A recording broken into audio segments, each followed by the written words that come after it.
Yes, hello po. Magandang araw po. Eto po uli si Annie Sipcon. Isa itong nakita natin na post, isang post sa Facebook tungkol kay PRRD or kay dating Pangulong Duterte, which is si Digong. Na alam naman natin, this March ay mag-iisang taon na siya sa dahig na nakakulong. At even though ang kanyang kulungan ay masyadong maganda, na naka-aircon pa, pero pagka siyempre ang bansang Netherlands ay malamig, siyempre wala naman siyang aircon doon kasi malamig na eh. Pero ang problema nito ay nag-iisa talaga siya doon. Tapos malungkot pa, 'di ba? Dahil nga pinagbabayaran niya ang kanyang kasalanan na ginawa during nang nanunungkulan siya dito sa Pilipinas dati nung nakarang administration na alam naman natin ngayon na lang natin nalaman na napakarami nga naman niyang pinatay. No? Pinapatay. Kasi syempre siya ang presidente noon at siya ang nag-order nito. Kaya ngayon siya ay nagbabayad ng kanyang kasalanan sa dahig. So ayon dito sa ating nakitang post, ito siya oh. Kita natin to sa Facebook kaninang umaga pagising natin. Ayon dito, FRRD, former Rodrigo Roa Duterte, naglabas ng pahayag na gusto niya na raw magpahinga para matapos na ang lahat. Alright?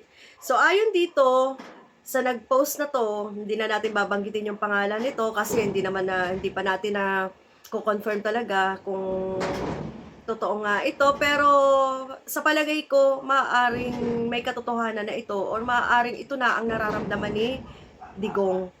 Kasi nga, syempre, sa tanda na rin niya, na nakita natin na bago siya dalhin sa dahig, bago siya dalahin doon, ay mahina na siya.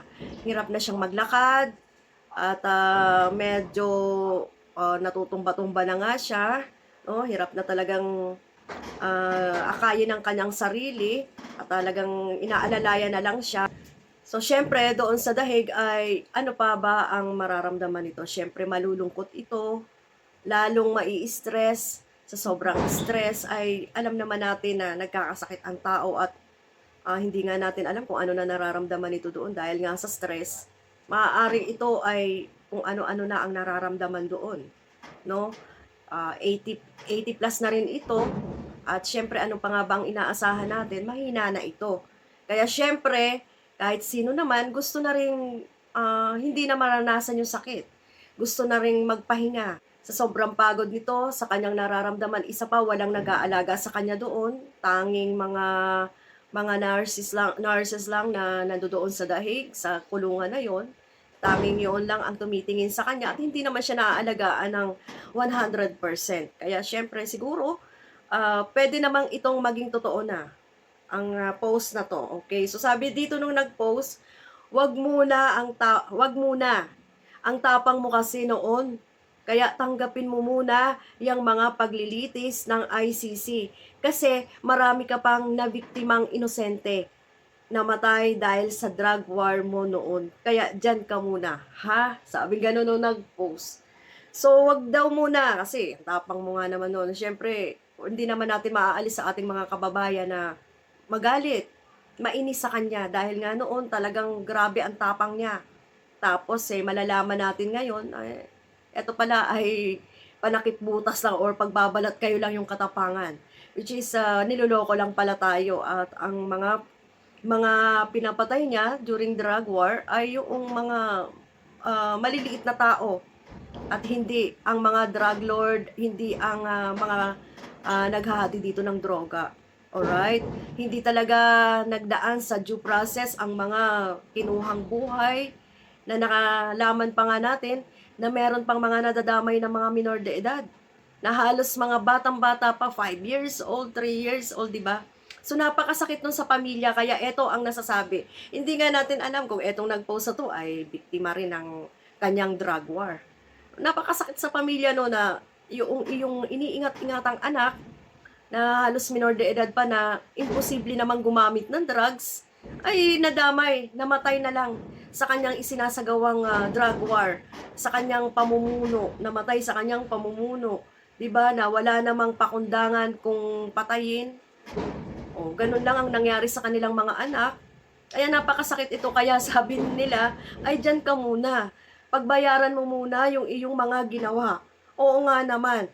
Pero sabi nga natin ay hindi nga naman na kumbaga si Dico hindi niya kayang hilingin na talagang mawala na siya or magpahinga na siya dahil ang ating Panginoon lang ang nakakaalam kung kailan siya kukunin. Okay? Ang Panginoong Diyos lang ang nakakaalam kung hanggang kailan tayo mabubuhay dito sa mundong ibabaw. Kahit na 90, di ba, nakikita natin 90, 100, ay hindi pa rin kinukuha. So, hindi natin alam kung etong si Digong ay pagbibigyan sa kanyang kahilingan na mamahinga na siya. Dahil nga 80 na siya, hirap na siya, isa pa, lilitisin pa siya. Hindi pa nga siya nalilitis nga raw, eh, di ba? Sabi, lilitisin ka muna. So ngayong 23 ay haharap daw siya, hindi nga natin alam kung talagang haharap siya at magdadahilan na naman na kesyo hindi niya kaya, kesyo sasabihin na naman ng pamilya ay eto nakakalimot-limot na naman sa kanyang sarili kaya hindi talaga pwedeng iharap. Ilang beses na ba na-postpone ng kanyang paghaharap para litisin siya. 'Di ba? So, kung ganyan na ganyan, ay matatagalan talaga ang kanyang pagkakapanatili sa dahig dahil hindi pa nga siya nalilitis. Okay, so ihintayin na naman niya another 3 months na naman kung hindi siya malitis ngayong February 23 ay maghihintay na naman siya. So, parami ng parami or patagal ng patagal ang panahon na pananatili niya sa dahig at yung kanyang hinihinging pagpapahinga ay hindi natin alam kung ibibigay nga sa kanya. 'Di ba? Dahil hindi naman niya pwedeng kuhain talaga ang kanyang buhay doon. Pera na lang kung meron din naman paraan para kuhain niya ang kanyang sariling buhay doon. Eh hindi ko na lang sasabihin kasi baka gawin nga, 'di ba? Kasi alam natin na wala namang mga patalim doon, hindi naman niya pwedeng saktan ang kanyang sarili, saktan. Pero meron pa ring paraan para mamahinga siya. Yun nga lang, talagang hindi yun kalooban ng ating poong may kapal. Alright? So, etong si Rodrigo Roa Duterte ay inaasahan pa ng mga biktima na magbabayad pa ito. Kaya, asahan natin na medyo magtatagal pa siguro ito dahil syempre kinakatigan din ng mahal na Diyos ang ating mga kababayan na nabiktima niya. So, dapat lang talaga na magtagal ito diyan sa dahig para lang makita ng mga biktima niya na nahihirapan din ito. Kahit papaano, makabayad-bayad din siya sa kanyang mga kasalanan, sa mga biktima niya sa drug war. So, pakinggan natin dito yung mga comment ng ating mga kababayan, no, sa post na to. Oh, sabi dito, ayan, no, mga comment nila.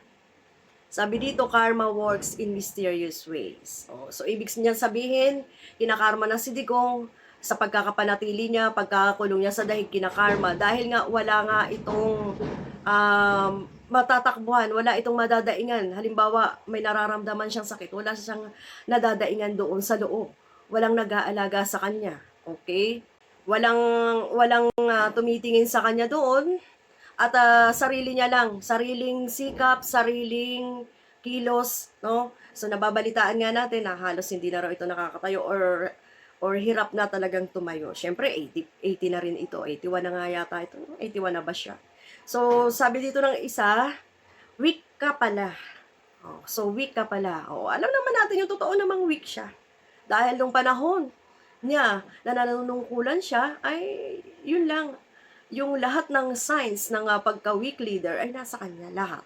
Okay, yung hindi na lang niya pinaimbisigahan ang flood control, yung pagnanakaw sa kabanang bayan, alam niya na pala. Ay, pero hindi niya kaya daw.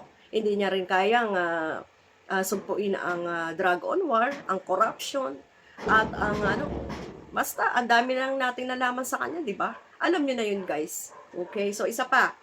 Okay, akala kasi nila porket matagal sila sa kapangyarihan, hindi na pagbabayaran ang mga kasalanan. So yun. Yun ang dumating na karma, yung hindi niya akalain na madadala siya sa dahig at doon pagbabayaran. Yung makikita lang sigurado ng mga biktima na ang dinaranas niya sa dahig na hirap, stress, na halos walang kasama, na nag-iisa. Alam naman natin na ito, pagka nag-iisa ito, iyak ng iyak. Ayan, sigurado no, mga unang buwan nito doon ay umiiyak ito. Kaya yun lang ang maibabayad niya sa mga biktima. Okay, at least mamamatay pa rin siya ng natural death. Hmm? Pero siyempre hindi na lang natin, ang Diyos na lang ang nakakaalam kung paano siya huhusgahan at kung ano ang gagawin sa kaluluwa niya pagdating doon sa kabilang buhay. 'Di ba guys? Kasi ano yung pagbabayad niya ngayon ay huli na. Kumbaga matanda na siya. Ilang taon na lang ang ipapanalagi niya sa kulungan. Kaya hindi na lang natin alam kung hanggang kailan siya diyan. At yun na ang pagbabayad niya, yung ma-detain siya doon na hindi na siya nakaranas ng magandang magandang buhay.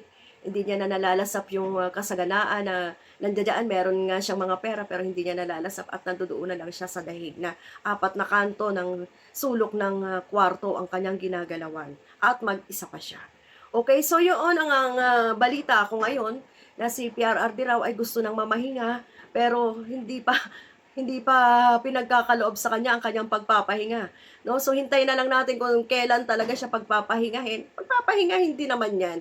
Yun nga lang, so mag-iisang taon, at least naka-isang taon siyang pagbabayad sa kanyang mga kasalanan, 'di ba? So sa mga biktima niya ay yun na, tanggapin na lang natin na gano'n na talaga. Hindi na magbabayad si Digong, na dapat ay medyo bata-bata pa siya para mapagbayaran niya ng ilang taon. Magdusa rin siya ng ilang taon. Okay? So, yon po ang aking vlog ngayon. Magandang araw sa inyong lahat. See you on my next vlog. Maraming salamat po sa mga nanonood at sa mga hindi pa nakaka-subscribe. Please support me also. Thank you. God bless po sa inyong lahat.